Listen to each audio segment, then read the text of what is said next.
waqtigaaga ka faa'iidayso imisa qof baa taqaanay ama jaar kula ahaa ama aad ehel ahaydeen ama waalidba ku ahaa ama aad istaqaaneen oo adduunyada waqti wada noolaydeen oo aakhira jiro ka hooseeya imisa qof aan garanayn marka la weydiiyo saqiiriye kabir ma jiro dadkaas xaqay qabteen waqti bay adduunyada wax cuni jireen wax abi jireen saynu maanta u joogeen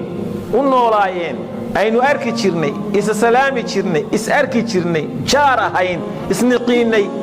ama waalid ba inoo ahaayeen xaqay qabteen maantay dhinteen baa inuu ku dambeysay aakhiray aadeen jirkoodii waa baaba'ay dirxi iyo aboor baa cunay finish waa dhamaatay ciidaas ay ku jiraan maanta adigu waad nooshahay wali wadkaama gelin waad nooshahay ka faa'iideyso waqtigaaga wa'mal saalihan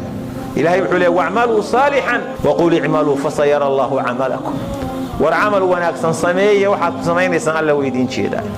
عمل سميسو مانتا واد نوش كتابك إلهي مالنتي جزء آخري أما وغيران حزب آخري ذكرك إيا حسك إلهي بتصو صدقة كددال هبينكي نسكة صوكع ولو نصف الساعة ساعانا هالنقطة صلاة الصبح كهر صوك حلقا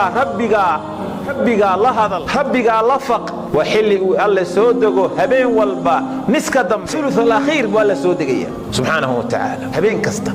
وصنتك كم هبين كستو الله سودقية نسك دمبه هو أرني الله من يدعوني فأستجيب وصدح أري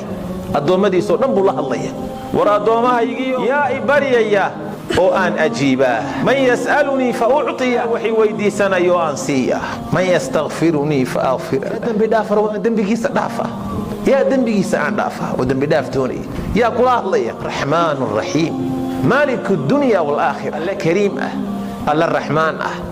الله ديق بدن الله الرحيم وكلها ضلية وحي ويجيز كلي وقصينا ياي ثم جديد حلقا كفائديس